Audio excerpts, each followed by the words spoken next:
نحمده ونصلي على رسوله الكريم اما بعد فاعوذ بالله من الشيطان الرجيم بسم الله الرحمن الرحيم رب اشرح لي صدري ويسر لي امري واحلل عقدة من لساني يفقهوا قولي ربنا زدنا علما. باب فضل الزهد في الدنيا والحث على التقلل منها وفضل الفقر. زہد فی الدنیا کی فضیلت اور دنیا کو کم حاصل کرنے پر رغبت دلانا اور فقیری کی فضیلت کا بیان. قال اللہ تعالی انما مثل الحیاة الدنیا كماء انزلناه من السماء فاختلط به نبات الارض مما يأكل الناس والانعام حتى اذا اخذت الارض زخرفها وزينت وظن اهلها انهم قادرون عليها اتاها امرنا لیلا او نہارا فجعلناها حصیدا کأن لم تغن بالامس کذالک نفصل الآیات لقوم یتفکرون. ارشاد خداوندی ہے، دنیا کی زندگی کی مثال بارش کی سی ہے کہ ہم نے اس کو آسمان سے برسایا، پھر اس کے ساتھ سبزہ جسے آدمی اور جانور کھاتے ہیں مل کر نکلا، یہاں تک کہ زمین سبزے سے خوشنما اور آراستہ ہو گئی، اور زمین والوں نے خیال کیا کہ وہ اس پر پوری دسترس رکھتے ہیں. ناگہاں رات کو یا دن کو ہمارا حکم یا عذاب آ پہنچا تو ہم نے اس کو کاٹ کر ایسا کر ڈالا کہ گویا کل وہاں کچھ تھا ہی نہیں. جو لوگ غور کرنے والے ہیں ان کے لیے ہم اپنی قدرت کی نشانیاں اسی طرح کھول کھول کر بیان کرتے ہیں. وقال تعالی واضرب لهم مثل الحیاة الدنیا كماء انزلناه من السماء فاختلط به نبات الارض فاصبح حشیما تذروه الرياح وكان الله على كل شيء مقتدرا. المال والبنون زینة الحیاة الدنیا والباقیات الصالحات خیر عند ربك ثوابا وخیر املا. نیز فرمایا اور ان سے دنیا کی زندگی کی مثال بھی بیان کر دو، وہ ایسی ہے جیسے پانی جسے ہم نے آسمان سے برسایا تو اس کے ساتھ زمین کی روئیدگی مل گئی، پھر وہ چورا چورا ہو گئی کہ ہوائیں اسے اڑاتی پھرتی ہیں، اور اللہ تعالیٰ تو ہر چیز پر قدرت رکھتا ہے. مال اور بیٹے تو دنیا کی زندگی کی رونق اور زینت ہیں، اور نیکیاں جو باقی رہنے والی ہیں وہ ثواب کے لحاظ سے تمہارے پروردگار کے ہاں بہت اچھی اور امید کے لحاظ سے بہت بہتر ہیں. وقال تعالی اعلموا انما الحیاة الدنیا لعب ولہو وزینۃ وتفاخر بینکم وتکاثر فی الاموال والاولاد کمثل غیث اعجب الکفار نباتہ ثم یہیج فتراہ مصفرا ثم یکون حطاما وفی الآخرة عذاب شدید ومغفرة من اللہ ورضوان وما الحیاة الدنیا الا متاع الغرور. اللہ تعالیٰ نے فرمایا جان رکھو کہ دنیا کی زندگی محض کھیل اور تماشا اور زینت و آرائش اور تمہارا آپس میں فخر و ستائش اور مال و اولاد کی ایک دوسرے سے زیادہ طلب و خواہش ہے. اس کی مثال ایسی ہے جیسے کہ بارش، اس سے کھیتی اگتی اور کسانوں کو کھیتی بھلی لگتی ہے، پھر وہ خوب زور پر آتی ہے، پھر اسے دیکھنے والے تو اس کو دیکھتا ہے کہ پک کر زرد پڑ جاتی ہے، پھر چورا چورا ہو جاتی ہے، اور آخرت میں کافروں کے لیے عذاب شدید اور مومنوں کے لیے خدا کی طرف سے بخشش اور خوشنودی ہے، اور دنیا کی زندگی تو متاع فریب ہے. وقال تعالی زین للناس حب الشہوات من النساء والبنین والقناطیر المقنطرة من الذهب والفضة والخيل المصومة والانعام والحرث ذلك متاع الحیاة الدنیا واللہ عنده حسن المآب. نیز فرمایا لوگوں کو ان کی خواہشوں کی چیزیں یعنی عورتیں اور بیٹے اور سونے اور چاندی کے بڑے بڑے ڈھیر اور نشان لگے گھوڑے اور مویشی اور کھیتی بڑی زینت دار معلوم ہوتی ہیں، مگر یہ سب دنیا ہی کی زندگی کے سامان ہیں اور خدا کے پاس بہت اچھا ٹھکانہ ہے. وقال تعالی یا ایھا الناس ان وعد اللہ حق فلا تغرنکم الحیاة الدنیا ولا یغرنکم باللہ الغرور. لوگو خدا کے وعدے سچے ہیں تو تم کو دنیا کی زندگی دھوکے میں نہ ڈال دے اور شیطان فریب دینے والا تمہیں فریب نہ دے۔ وقال تعالی الہاکم التکاثر حتی زرتم المقابر کلا سوف تعلمون ثم کلا سوف تعلمون کلا لو تعلمون علم الیقین۔ نیز فرمایا لوگو تم کو مال کی بہت سی طلب نے غافل کر دیا یہاں تک کہ تم نے قبریں جا دیکھیں، دیکھو عنقریب تم کو معلوم ہو جائے گا، پھر دیکھو تمہیں عنقریب معلوم ہو جائے گا، دیکھو اگر تم جانتے ہو یعنی علم الیقین رکھتے ہو تو غفلت نہ کرتے۔ وقال تعالی وما هذه الحیاة الدنیا الا لہو ولعب وان الدار الآخرة لہی الحیوان لو کانوا یعلمون۔ نیز فرمایا اور یہ دنیا کی زندگی صرف کھیل اور تماشا ہے اور ہمیشہ کی زندگی کا مقام تو آخرت کا گھر ہے، کاش یہ لوگ سمجھتے۔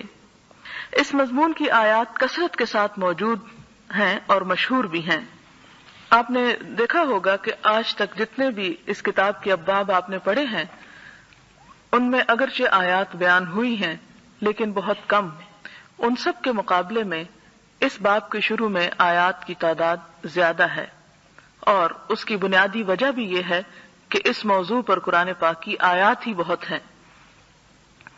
یہاں پر آپ دیکھیں کہ پہلی مثال میں، پھر دوسری مثال میں، اور پھر اس کے بعد دنیا کی زندگی کو بارش سے تشبیہ دی گئی، آسمان سے اترنے والے پانی سے اس کی مثال دی گئی۔ ایسا کیوں کیا گیا؟ پانی کی اور بھی بہت سی قسمیں ہیں، لیکن بارش کے پانی سے دنیا کو تشبیہ دینا ایک خاص معنی رکھتا ہے۔ پانی جیسا کہ آپ جانتے ہیں کہ کنویں کا بھی ہوتا ہے، نہروں کا، دریاؤں کا، سمندروں کا بھی ہے، چشموں کا بھی ہے، لیکن بارش کا پانی ایسا پانی ہے جو پہلے نمبر پر انسان کے بس میں نہیں، کنٹرول میں نہیں۔ باقی پانی انسان اپنی مرضی سے استعمال کر سکتا ہے، مرضی سے نکال سکتا ہے۔ جیسے آپ کے گھروں میں اگر موٹر لگی ہوئی ہے تو جتنا پانی آپ نکالنا چاہتے ہیں زمین سے اسے نکال سکتے ہیں، یا اسی طرح دوسرے ذخائر سے انسان کافی حد تک ان پر اپنی مرضی کر سکتا ہے۔ جہاں تک آسمان سے برسنے والی بارش کا تعلق ہے تو آپ جانتے ہیں کہ بارش کا آنا یا نہ آنا انسان کی مرضی پر موقوف نہیں۔ جب بارش سے دنیا کو تشبیہ دی گئی یا مال کو تشبیہ دی گئی تو اس سے مراد یہ ہے کہ انسان کے پاس دنیاوی نعمتوں کا، مال و دولت کا آنا اس کے اپنے بس اور کنٹرول کی بات نہیں۔ جب اللہ تعالیٰ چاہے وہ انسان کے پاس آتا ہے، اور اگر اللہ نہ چاہے تو انسان اپنی مرضی سے اس کو اپنے اوپر لا نہیں سکتا، برسا نہیں سکتا۔ پھر آپ دیکھیں دوسری چیز اس میں یہ ہے کہ انسان بارش سے یہ بھی سیکھتا ہے کہ جب بارش آتی ہے تو ہماری مرضی سے نہیں آتی، یعنی ہماری مرضی کے مطابق نہیں برستی۔ بعض اوقات ہم چاہتے ہیں کہ برسنا بند ہو جائے اور بعض اوقات ہم چاہتے ہیں کہ اور برسے، لیکن اس میں ہماری مرضی یا رائے کا کوئی دخل نہیں ہوتا۔ اسی طرح دنیا کی زندگی کی مثال ہے کہ وہ جب انسان کو ملتی ہے تو بعض اوقات جب وہی آزمائش بننے لگتی ہے تو انسان سوچتا ہے کہ اتنی ہی کافی ہے، لیکن وہ انسان کی مرضی سے رکتی نہیں، اور بعض اوقات انسان پائی پائی کا محتاج ہوتا ہے اور ان چیزوں کو چاہتا ہے لیکن وہ اللہ کی مرضی کے بغیر حاصل نہیں ہوتی۔ پھر آپ دیکھیں کہ بارش جب برستی ہے تو جہاں چاہے جتنی برستی ہے، اسی طرح دنیا کی دولت بھی جہاں چاہے جتنی آتی ہے، اس میں انسان کی اپنی غور و فکر یا انسان کی اپنی کوشش کا زیادہ ہاتھ نہیں ہوتا۔ پھر اسی طرح آپ دیکھیں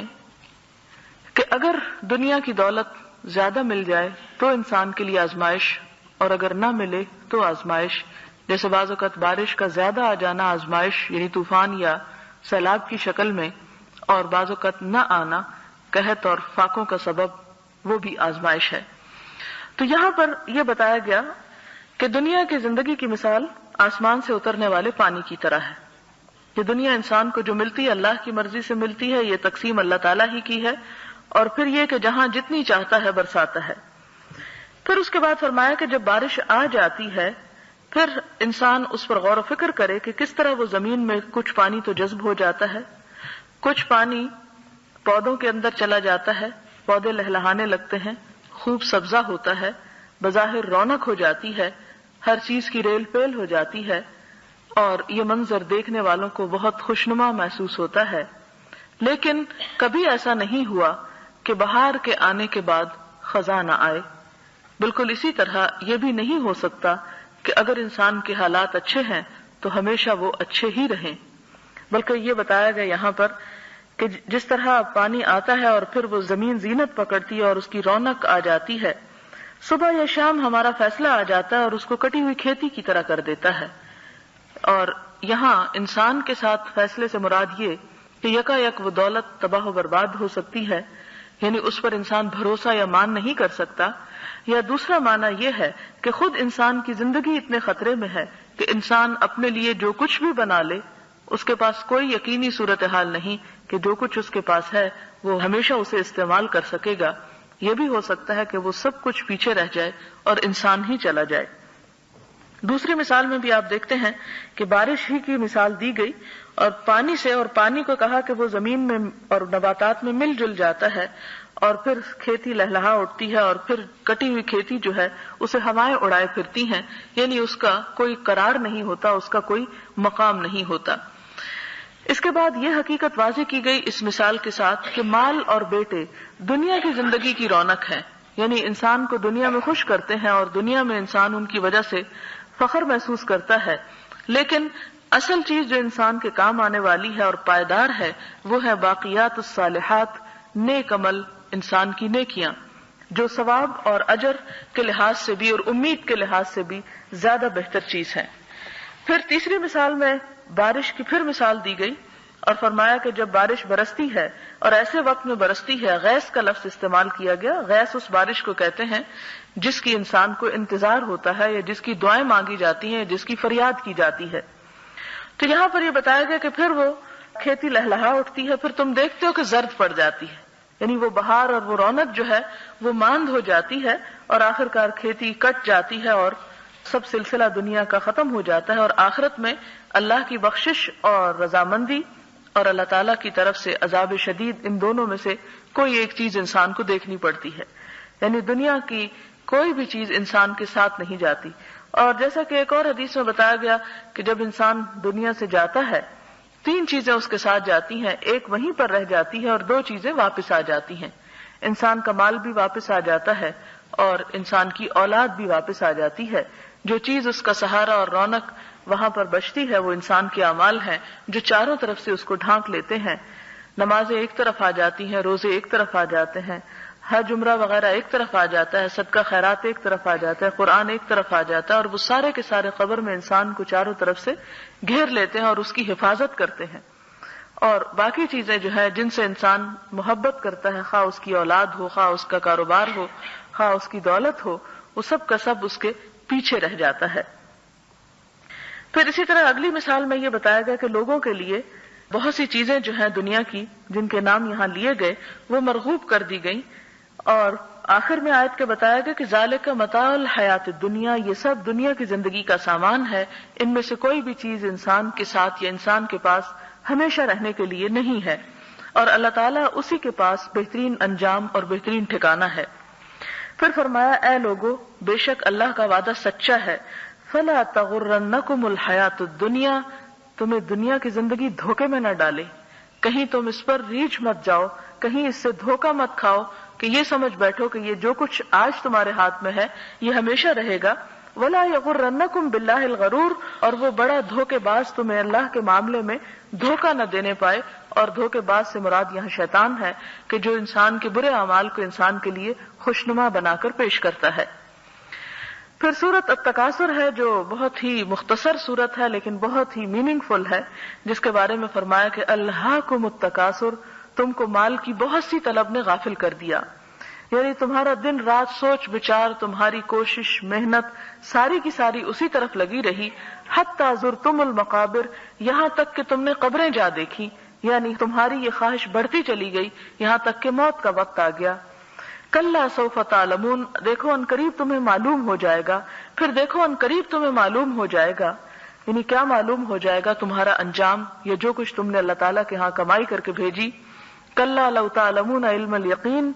کاش کہ تم جانتے ہوتے علم الیقین کو، اور علم الیقین کیا ہے؟ اللہ تعالیٰ کی کتاب اور اس کے رسول صلی اللہ علیہ وسلم کی سنت میں جو چیزیں ہمارے لیے بھلائی اور نقصان کی بتائی گئیں کہ کس کس چیز میں فائدہ ہے اور کس کس چیز میں نقصان ہے، دراصل فائدہ اور نقصان وہی ہے۔ رہا وہ فائدہ اور نقصان جو ہماری عقل یا ہماری سمجھ کے مطابق انسان کو نظر آتا ہے، وہ فائدہ اور نقصان نہیں، وہ دراصل نظر کا دھوکہ ہے۔ پھر آخری آیت جو سلسلے کی، اس میں فرمایا کہ دیکھو دنیا کی زندگی صرف کھیل اور تماشا ہے۔ جس طرح انسان جب کھیلتا ہے تو کھیلنے والوں کو بھی کھیل کے وقت نہ اسے تھکاوٹ یاد ہوتی ہے، نہ بھوک، نہ پیاس، نہ گرمی،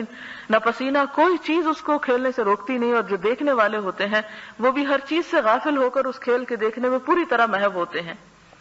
لیکن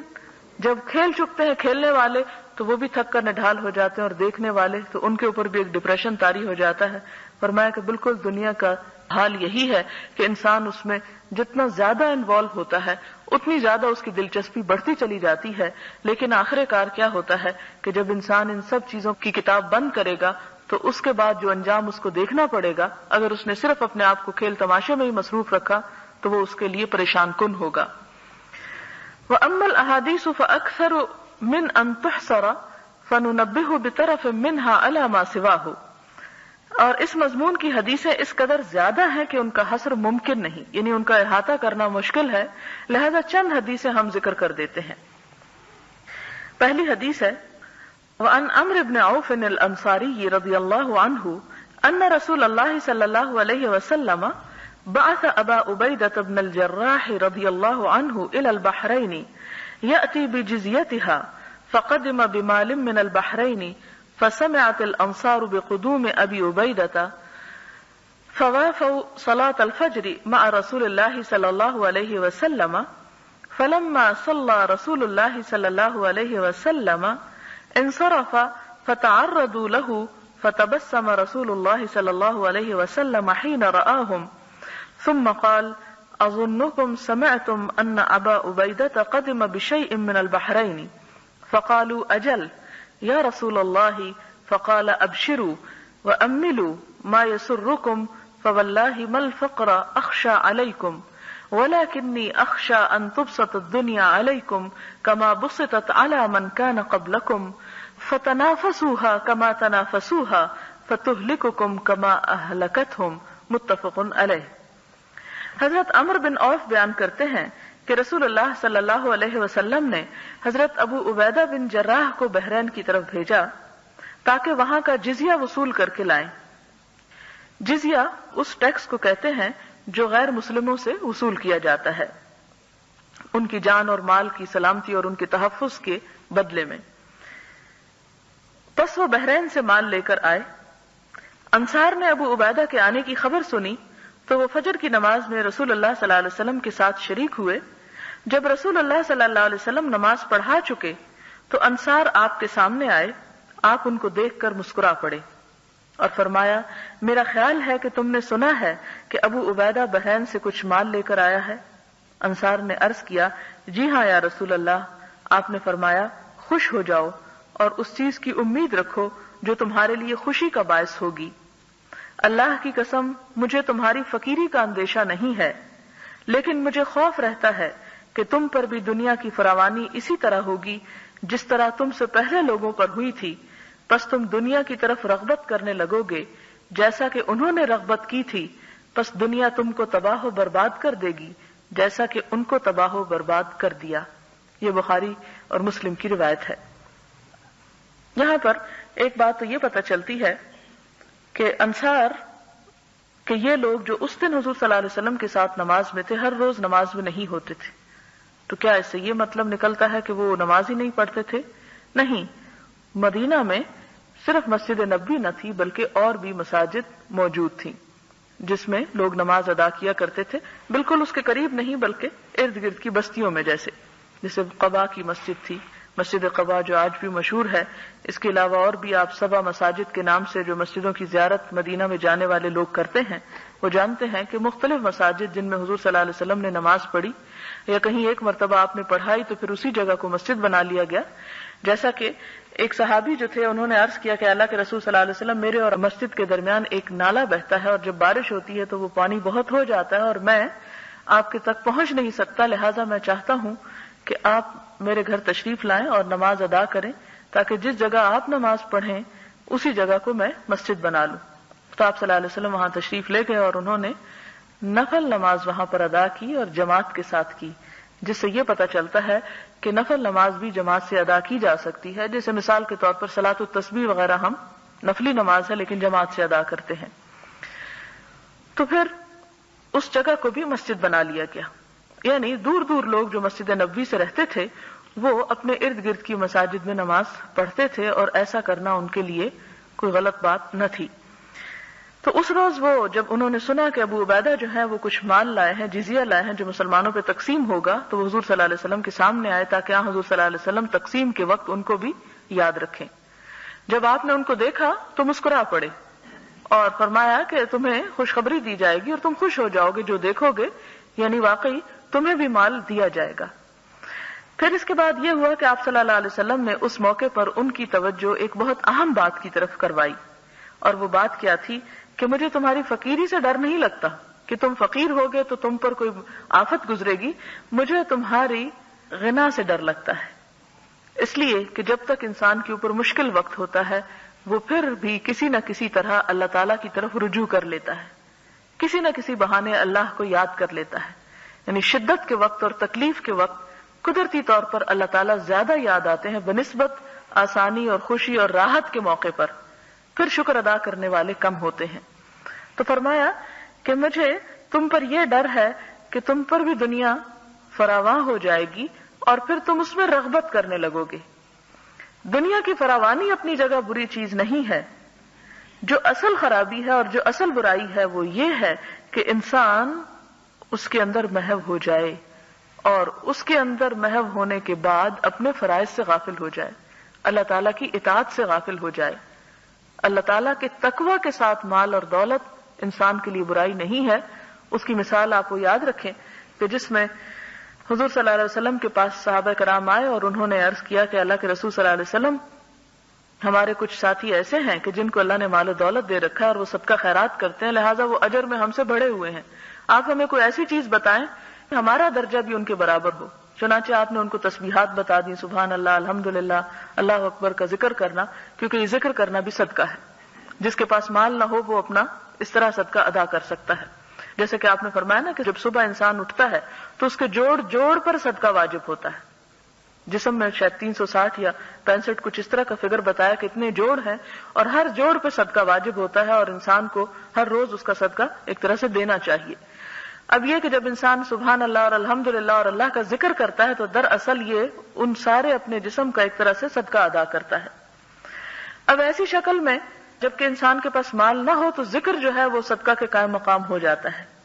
لہٰذا اس میں ان لوگوں کے لیے خوشخبری تھی، وہ گئے اور انہوں نے تسبیحات شروع کر دی۔ پھر کچھ دن کے بعد مالدار لوگوں کو وہی تسبیحات پتہ چل گئی تو انہوں نے بھی کرنا شروع کر دی۔ پھر وہ واپس آئے اور عرض کیا کہ اللہ کے رسول صلی اللہ علیہ وسلم اب یہ ہمارے مالدار ساتھیوں کو بھی پتہ چل گئی ہیں اور پھر وہ ہم سے درجے میں آگے بڑھ گئے، وہ صدقہ بھی کرتے ہیں اور تسبیح بھی پڑھتے ہیں۔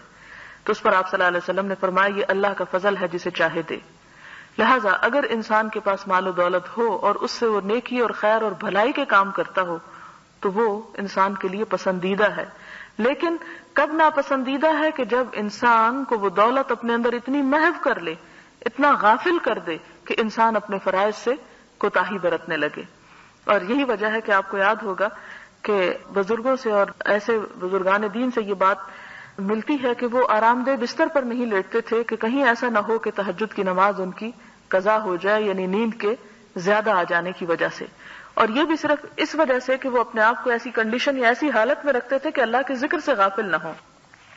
آپ کو یاد ہوگا کہ حضرت عمر رضی اللہ تعالیٰ عنہ کے دور میں جب انہیں بتایا گیا کہ ایسے علاقوں میں جہاں مسلمانوں کی فتوحات ہوئی ہیں، ایران کی طرف، روم کی طرف، جہاں مسلمانوں کے پاس کثیر تعداد میں مال آیا، تو وہاں جو مسجدیں بنائی گئی ان کے اندر بہت زیادہ زیبائش و آرائش کا کام ہوا اور انہیں بہت خوبصورت سجایا گیا، بنایا گیا، ان کے اندر جواہرات وغیرہ لگائے گئے۔ حضرت عمر رضی اللہ تعالیٰ عنہ کو جب یہ خبر ملی تو وہ ناراض ہوئے اور انہوں نے کہا کہ یہ کیوں کیا گیا، یہ اسراف ہے۔ لیکن جب انہیں یہ بتایا گیا کہ مسجدوں کی یہ زیبائش و آرائش نئے ہونے والے مسلمانوں کے دین کی طرف آنے کا سبب بنتی ہے. بہت سے لوگ جب ان کو دیکھنے کے لیے آتے ہیں تو اس بہانے سے دین کی طرف آتے ہیں، تو آپ نے کہا کہ پھر ان کو اسی حالت میں چھوڑ دو، جس سے یہ پتہ چلتا ہے کہ نیت کے فرق سے اعمال بدل جاتے ہیں، اور نیت کے تغیر سے انسان کی وہی کوشش جو بظاہر مذموم ہو سکتی ہے، نیت کی درستگی کے ساتھ وہی چیز انسان کے حق میں نیکی اور اجر اور ثواب ہو سکتی ہے. تو یہاں پر جس چیز سے ڈرایا گیا اور جس چیز سے اصل خبردار کیا گیا وہ یہ کہ جب دنیا تم پہ فراخ ہو جائے گی تو پھر تم اس میں کھو جاؤ گے، تم اس میں غافل ہو جاؤ گے. پھر کیا ڈر کس بات کا تھا آپ صلی اللہ علیہ وسلم کو؟ کہ پھر ہوگا یہ کہ جب تم اس کی طرف رغبت کرو گے اور تم اس میں غافل ہو جاؤ گے تو برباد ہو جاؤ گے، انہی قوموں کی طرح جن کو یہ سب کچھ ملا اور وہ ان میں کھو گئے اور پھر وہ برباد ہو گئے اور ان کی تباہی ہوئی. یہاں ایک اور بات آپ کے ذہن میں رہے کہ دنیا کس وقت انسان کو غافل اور کس وقت انسان کو ہلاکت اور تباہی کی طرف لے جاتی ہے. اس کے بارے میں وہ حدیث آپ دہرائیں اپنے ذہن میں جس میں حضور صلی اللہ علیہ وسلم نے فرمایا کہ ایک وقت ایسا آئے گا جب امت مسلمہ کی طرف دوسری قومیں، غیر مسلم قومیں چڑھ دوڑیں گی اور اس طرح ٹوٹ پڑیں گی اس پر جیسے بھوکے دسترخوان پہ ٹوٹ پڑتے ہیں. یعنی کھانا لگا ہوا ہو اور بھوکے لوگ آ جائیں اور وہ کھانا دیکھیں اور انہیں بلایا جائے کہ کھاؤ، تو وہ تیزی سے کھا جائیں گے اور سارا کھا جائیں گے اور ختم کر ڈالیں گے، اور جس طریقے سے وہ کھائیں گے اس میں وہ ادب اور تمیز اور لحاظ اور وہ سب کچھ بھول جائیں گے. تو صحابہ کرام کو بڑی حیرت ہوئی کہ کیا ہمارے یعنی آئندہ نسلوں کے ساتھ یہ ہونے والا ہے کہ دوسری قومیں ہم پر چڑھ دوڑیں اور ہم پہ ٹوٹ پڑیں